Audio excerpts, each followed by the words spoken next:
Where is the Ark of the Covenant now? This gripping documentary explores ancient clues, biblical texts, and mysterious legends that point to one extraordinary theory. The Ark may have been taken to Ethiopia. We trace its journey from the Temple of Solomon to hidden sanctuaries in Axum. Is the Ark still alive, guarded in secret? Discover the story behind one of history's greatest religious mysteries. But before we begin Charlie's stories, we just have a short intro. Behind every monument, within every page of ancient history, lie stories never meant to be told. Mysteries buried by time. Questions still left unanswered. Until now. This is Charlie's story. Together, we uncover the secrets of the past, the mysteries they never taught in school, and the forgotten histories buried in time. Are you ready to explore the stories they never wanted you to hear? Where history meets mystery. What happened to the most powerful relic in biblical history? The Ark of the Covenant, said to contain the stone tablets of the Ten Commandments, vanished without a trace. But what if the Ark was never lost, but taken? According to the Bible, the Ark was a golden chest built at God's command, said to carry divine power capable of parting seas, toppling walls, and even killing those who touched it unworthily.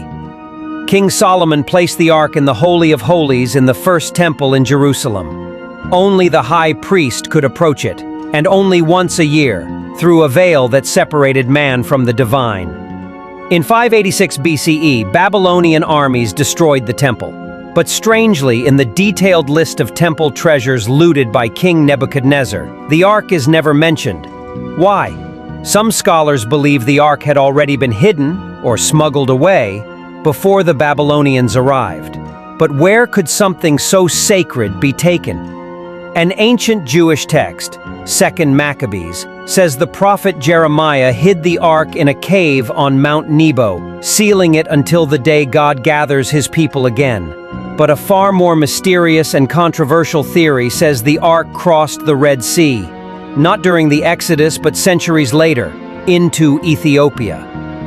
According to Ethiopian tradition, the Queen of Sheba visited Solomon, and their union produced a son, Menelik I. When he came of age, Menelik returned to Jerusalem, only to leave with something unimaginable.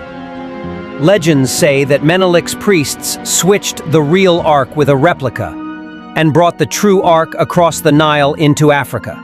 Today, the Ethiopian Orthodox Church claims the Ark resides in the Church of St. Mary of Zion in Axum, guarded by a single monk who can never leave the grounds.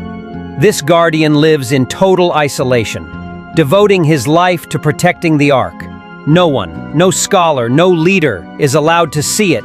Each year, thousands make pilgrimages to Axum, drawn by faith and mystery. They believe the Ark still rests inside, alive with power. In 2009, the Patriarch of the Ethiopian Church claimed he had seen the Ark, and that its presence was real. Vatican officials later met with him. Was the Church investigating the claim? Scholars argue there's no proof. They say the object in Axum has never been examined, and could be a replica, a tradition, not the biblical relic. Some say the Ark is too dangerous to be revealed. Ancient texts describe radiation-like symptoms for those who mishandle it. The monks may be protecting humanity itself. Revelation 11:19 speaks of the Ark appearing in heaven before the end times. Is the Ark destined to return when history reaches its climax? Ethiopia is one of the oldest Christian nations on earth. Could this be why the Ark, if still on earth, found refuge here? To this day, no photo, scan, or artifact has confirmed the Ark's presence. And yet, the mystery endures.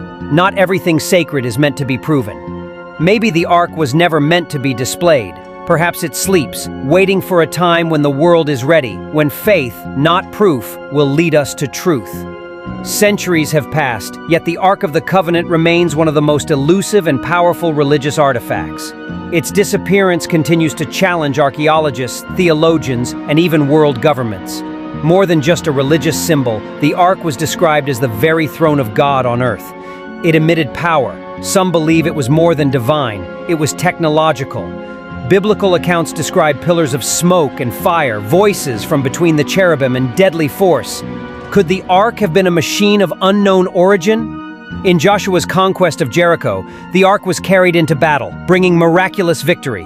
Was it used as a weapon of mass destruction under divine instruction? Rabbinic sources suggest King Josiah, aware of the coming invasion, ordered the Levites to hide the ark beneath the Temple Mount. Modern archaeology is banned on the Temple Mount due to religious tensions. Many believe the ark may still be buried there, but access is impossible. Secret tunnels beneath the old city have been explored for centuries. Could one lead to the chamber where the ark was hidden? The medieval Knights Templar, who occupied the Temple Mount, may have discovered the ark, or ancient knowledge related to it. Ethiopian Orthodox tradition insists the ark was brought to Axum. Could both stories be true? Was a replica left behind while the real ark traveled south? If Menelik I took the ark, how did they cross Egypt without alerting pharaohs or armies? Did someone help, or were they divinely protected? Remote Ethiopian monasteries, unreachable by road, have been guardians of ancient Christian secrets for centuries. Could one shelter the ark? Inside the dimly lit chapel, a divine presence seems to pierce through the silence. The ancient stone walls shimmer faintly, as if they remember every secret whispered in prayer. A lone Ethiopian monk kneels before a veiled altar, his body still, but his spirit aflame. He has dedicated his entire life to guarding what lies beyond the curtain, the Ark of the Covenant. No one else is permitted to see it. The air is thick with incense and mystery. Outside, the world moves on. But here, time stands still. Those who've spoken to the guardian say he refuses to leave, eats little, and weeps when asked about the ark's holiness. Some claim photos of the ark were taken, but those who took them vanished or their equipment malfunctioned mysteriously. Was the ark a piece of lost technology, perhaps even extraterrestrial? Some researchers suggest it functioned like a capacitor or radio transmitter. During World War II, Nazi archaeologists hunted for the ark, believing it would grant invincibility. The race for the relic was real. Vatican emissaries visited Axum in recent decades. While denying official involvement, insiders whisper that the ark was witnessed and feared. Local villagers believe the ark brings both blessings and plagues. Crops fail when rituals are missed, and mysterious illness strikes intruders. Revelation says the ark will appear at the end of days, just before divine judgment. Could it be reintroduced to the world when prophecy unfolds? Whispers suggest intelligence agencies are monitoring Ethiopia. Why would modern superpowers care about a biblical relic? Some believe that revealing the ark would trigger wars, religious collapse, or mass hysteria. Its silence might be protection for us all. If the ark is real, how could it be transported safely today? Only the ritually pure can carry it, and only by divine command. Some scholars believe lost scrolls from Qumran detail the ark's location, but the scrolls remain hidden in private hands or government vaults. Ethiopian monks believe the ark will one day emerge when humanity is ready, when righteousness, not conquest, rules the earth. The Ark of the Covenant may still rest somewhere, waiting. Whether hidden in Ethiopia, buried in Jerusalem, or lifted to the heavens, perhaps its true power is not in what it does, but in what it makes us believe.